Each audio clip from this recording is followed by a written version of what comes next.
एक समय की बात है, बजरंगपुर नाम का एक बहुत ही सुंदर गांव हुआ करता था। उस गांव में मंगेश नाम का एक गरीब आदमी अपने छोटे पुराने झोपड़ी में किसी तरह अकेला रहा करता था। मंगेश का इस दुनिया में कोई नहीं था।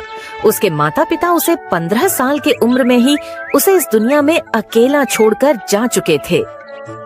उसी समय से मंगेश अपना गुजारा और अपना पेट पालने के लिए गांव के ही होटलों में बर्तन साफ करने का काम किया करता था, जिससे उसके जीने भर का गुजारा हो जाया करता था। इतना ही नहीं, मंगेश अपनी थोड़ी बहुत आमदनी बढ़ाने के लिए अपने छोटे से बारी में थोड़े बहुत सब्जी उगाता और शाम को बाजार जाकर बेच दिया करता था।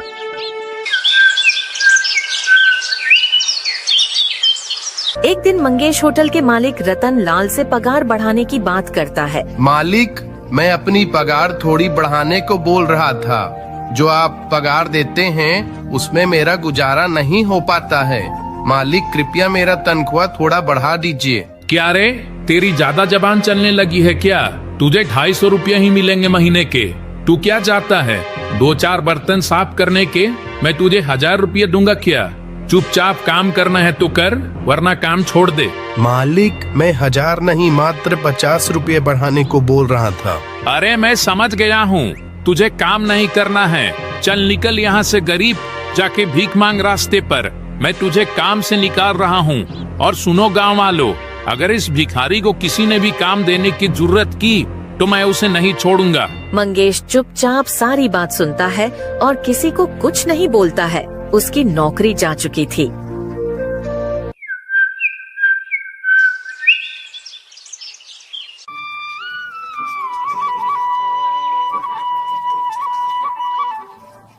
अरे रवि भाई, मुझे 1 किलो चावल दे दो।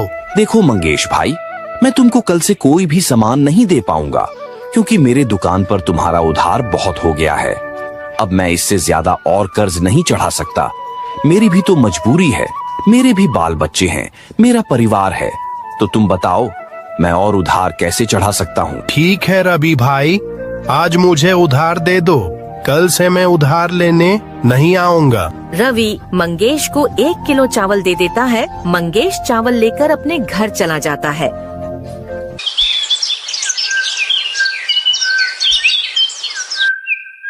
ऐसे ही देखते 2-3 दिन बीत जाते हैं। आज तो खाने के लिए भी कुछ नहीं है। क्या करूं? रवि भाई की दुकान में भी कितना कर्जा हो गया है।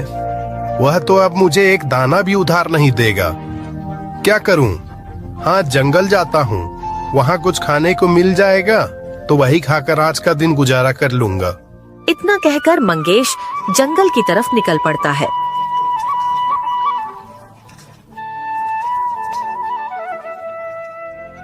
मंगेश पूरा जंगल घूम लेता है, लेकिन उसे जंगल में एक भी फल फूल नहीं मिलता है।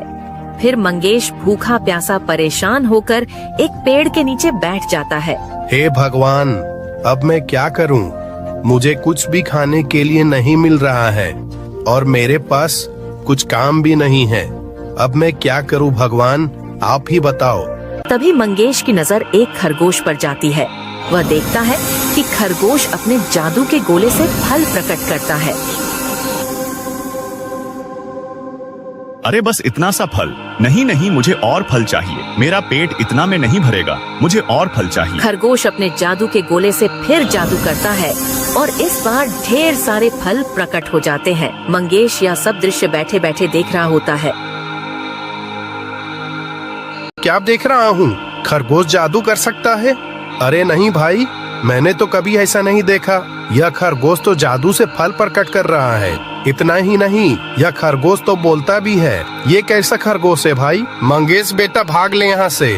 अगर यह खरगोश कोई शैतानी खरगोश हुआ तो तुझ पर भी अपना जादू कर देगा। अभी उसका ध्यान फल पर है। भाग ले बेटा, भाग ले, यही समय है तेरे पास। ये सोचकर मंगेश वहाँ से जैसे ही भागने के लिए खड़ा होता है, वैसे ही खरगोश उसे बोलता है, रुको, हिलना मत अपने जगह से। मैंने कुछ नहीं देखा, मैंने कुछ नहीं देखा। मैं जा रहा हूँ यहाँ से। मुझे कुछ मत करना, मैं किसी को कुछ नहीं बोलूंगा। अरे नहीं, डरो मत, मैं तुम्हारे साथ कुछ नहीं करूंगा। मैं जादुई खरगोश हूँ। लेकिन तुम इस वीरान घने जंगल में अकेले क्या कर रहे हो? मेरे पास घर में खाने के लिए कुछ भी नहीं बचा है, ना ही मेरे पास पैसे हैं और गांव में भी मुझे कुछ काम नहीं मिल रहा था। इसलिए मैंने सोचा कि जंगल जाकर कुछ फल फूल खाकर आज का गुजारा कर लूंगा। बस इतनी सी बात है, तुम रुको। फिर खरगोश अपने जादू से ढेर सारे ताज़ा ताज़ा फल प्रकट कर देता है। यह लो मेरे प्रिय दोस्त, यह सारे फल तुम अपने घर ले जा सकते हो और तुम्हें जो भी चीज की जरूरत हो वह तुम मुझे बताओ। मैं तुम्हारी सारी इच्छा पूरी कर सकता हूँ। धन्यवाद मेरे दोस्त। मैं अकेला हूँ, मेरा कोई दोस्त नहीं है और ना ही कोई मेरा परिवार में से है। मैं अपने घर में अकेला ही रहता हूँ। क्या तुम मेरे दोस्त बनोगे? दोस्त, मुझे तुम्हारे बारे में सब पता है। दरअसल मैं भी तुम्हारे ही तरह बिल्कुल अकेला हूँ। मुझे भी एक मित्र की आवश्यकता है। अगर तुम मेरे मित्र बनोगे तो मुझे बहुत खुशी होगी। क्यों नहीं दोस्त, तो आज से हम दोनों दोस्त हैं। हाँ हाँ, क्यों नहीं मेरे प्यारे दोस्त। मंगेश और खरगोश दोनों दोस्त बन जाते हैं। फिर मंगेश खरगोश को अपने घर ले जाता है।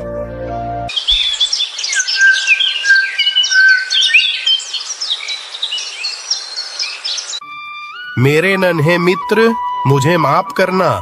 मेरे पास तुम्हें खिलाने के लिए कुछ भी नहीं बचा है, क्योंकि मेरे पास एक भी पैसे नहीं बचे हैं, ना ही मेरे पास कुछ खाने को बचा है। अरे तुम चिंता क्यों करते हो मित्र, मेरे पास खाने की कोई कमी नहीं है, बस तुम देखते जाओ। तभी वह खरगोश अपने गोले से जादू करता है और ढेर सारे स्वादिष्ट भोजन प्रकट हो जाते हैं। वाह मित्र, तुमने तो कमाल ही कर दिया। बहुत दिनों के बाद मैं तुम्हारे वजह से अच्छा खाना खा पाऊंगा। ये तो मेरा दोस्त होने का कर्ज है। तुम बस मुझे जो चाहिए वह बता देना। तुम्हें खाने में क्या क्या पसंद है, मैं तुम्हारे लिए वही ला दूंगा। फिर मंगेश भरपेट खाना खा लेता है। खाना कैसा लगा मेरे दोस्त? खाना तो बहुत ही अच्छा था मित्र, लेकिन तुमने इतना सारा खाना ला दिया है कि मैं इसे 3 दिन तक भी खाऊं तो ये खत्म नहीं होगा। क्या ये खाना खराब नहीं होगा क्या? तुम उसकी चिंता मत करो मित्र, मेरे जादू से लाए हुए कोई भी चीज खराब नहीं होती है। जादुई खरगोश के मंगेश की जिंदगी में आने पर मंगेश की जिंदगी पूरी तरह बदल गई थी।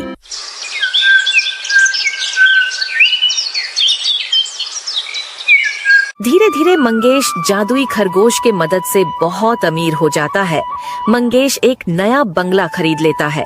अब उसके पास पहनने के लिए अच्छे कपड़े से लेकर अच्छा खाना, यहाँ तक कि बड़ी बड़ी गाड़ियाँ भी मंगेश के घर के आंगन में खड़ी रहने लगी थीं।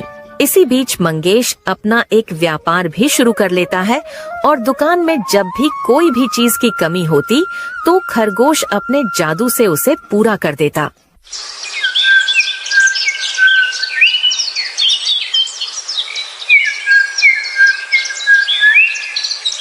मंगेश की तरक्की देखकर सारे गांव वाले हैरान हो जाते हैं। अरे भाइयों, मंगेश को देख रहे हो ना आप लोग? होटल में बर्तन साफ करने वाला आदमी आज इतना अमीर कैसे हो गया? कुछ दिनों पहले ही तो उसने मेरे दुकान से 1 किलो चावल उधार लिया था। अरे हाँ भाई, मंगेश ने तो कुछ ही दिनों में बहुत तरक्की कर लिया।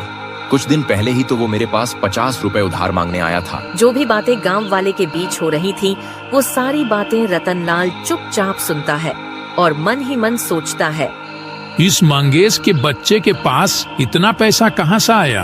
कुछ दिनों पहले ही तो मैंने उसे काम से निकाला था। मंगेश के तो कुछ दिनों पहले ही खाने के लाले पड़े हुए थे। पूरा गांव तो उसे कर्जा वापस मांगता था। आज वह इतना बड़ा सेठ कैसे बन गया? जरूर दाल में कुछ काला है। पता करना पड़ेगा रतनलाल, पता करना पड़ेगा। इस मंगेश के बच्चे को तो मैं छोड़ूंगा नहीं। दरअसल रतनलाल मंगेश की तरक्की से बहुत जल रहा था। अगले दिन रतनलाल चुपचाप मंगेश के बंगले की खिड़की से झांककर सारी बातें सुनने लगता है। मेरे मित्र, ये लो तुम्हारा पसंदीदा खाना। अरे मेरे मित्र, यह तो मेरा पसंदीदा लड्डू है। हाँ मित्र, तुमने मेरी सारी इच्छा पूरी की है और वक्त आ गया है कि मैं भी तुम्हारी इच्छा पूरी करूं। मैं तुम्हारी तरह जादू तो नहीं कर सकता, लेकिन ऐसे तो जरूर तुम्हारी इच्छा पूरी कर सकता हूँ। तुमने मेरे लिए जितना किया है उतना ही काफी है मेरे दोस्त। खरगोश को बोलता देख रतनलाल हैरान हो जाता है और साथ ही साथ दोनों की पूरी बात साफ साफ सुन लेता है। अच्छा, तो ये बात है। ये सब करामत इस बोलने वाले जादुई खरगोश का देन है। इसी चिरकुट की वजह से आज मंगेश माला माल होता जा रहा है। रुक मंगेश, तुझे मैं बताता हूँ।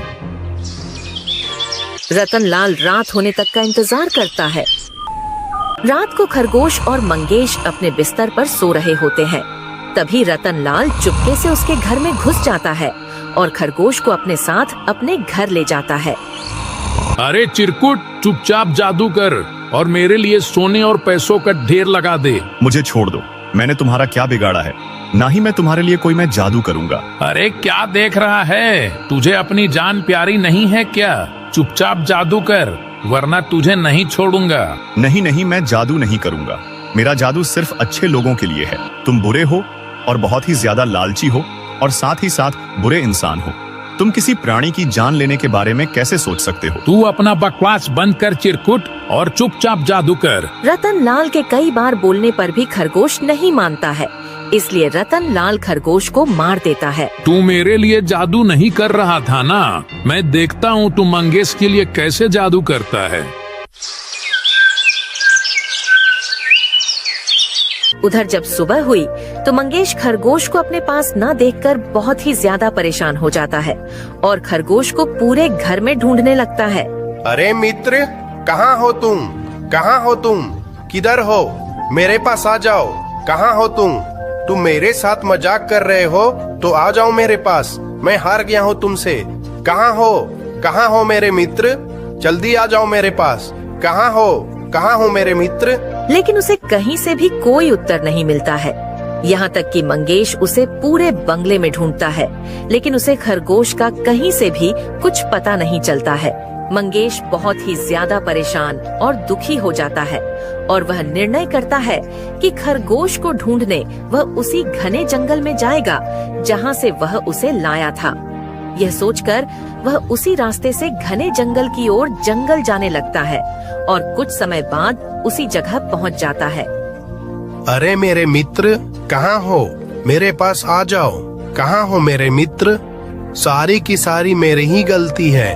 मैंने तुम्हारा ध्यान नहीं रखा। तुम मुझे कहाँ छोड़कर चले गए? आ जाओ मेरे मित्र, मेरे पास आ जाओ। मंगेश खुद से बातें कर ही रहा होता है कि तभी वहाँ पर एक बाबा जादू से प्रकट होते हैं और मंगेश से कहते हैं, तुम कौन हो वत्स? और इस घने वीरान जंगल के बीच में किसे ढूंढ रहे हो? आप कौन हो? मैं तो अपने मित्र को ढूंढ रहा हूँ। बेटा, मैं तुम्हारी परीक्षा ले रहा था। मैं जानता हूँ तुम इस जंगल में क्या करने आए हो। तुम अपने दोस्त खरगोश को खोज रहे हो ना? हाँ बाबा, हाँ, आप सही बोल रहे हो। मैं तो अपने दोस्त खरगोश को ही ढूंढ रहा हूँ। बेटा, उस खरगोश को मैंने ही तुम्हारे लिए भेजा था, तुम्हारी मदद करने के लिए। लेकिन उस दुष्ट रतनलाल ने चुपचाप रात को तुम्हारे घर से चुराकर अपने घर में लेकर उसे डरा धमकाकर उसे जान से मार दिया। मेरे दूध को मारने का सुनकर मंगेश बहुत दुखी हो जाता है और बोलता है, बाबा जी, क्या आप मेरे मित्र को वापस नहीं ला सकते हो क्या? कृपया आप मुझे मेरा मित्र लौटा दें। मैं आपका जीवन भर आभारी रहूंगा। अच्छा ठीक है बेटा, तुम इतना बोल रहे हो तो ये लो तुम्हारा मित्र। फिर बाबा जी अपना जादू करते हैं और खरगोश प्रकट हो जाता है। मंगेश अपने मित्र को वापस जिंदा देखकर बहुत ही ज्यादा खुश हो जाता है और कहता है, अरे मेरे मित्र, कैसे हो तुम? दोनों के बीच बातचीत होने लगती है। तभी बाबा जी गायब हो जाते हैं और मंगेश और खरगोश खुशी खुशी अपने घर चले जाते हैं।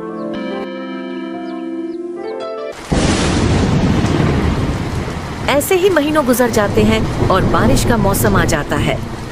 एक दिन रतनलाल भारी वर्षा में कुछ काम से बाजार की ओर छाता लेकर जा रहा होता है। तभी एक जोरों की गर्जन के साथ उसकी गिरती है और उसकी वहीं पर अकाल मृत्यु हो जाती है।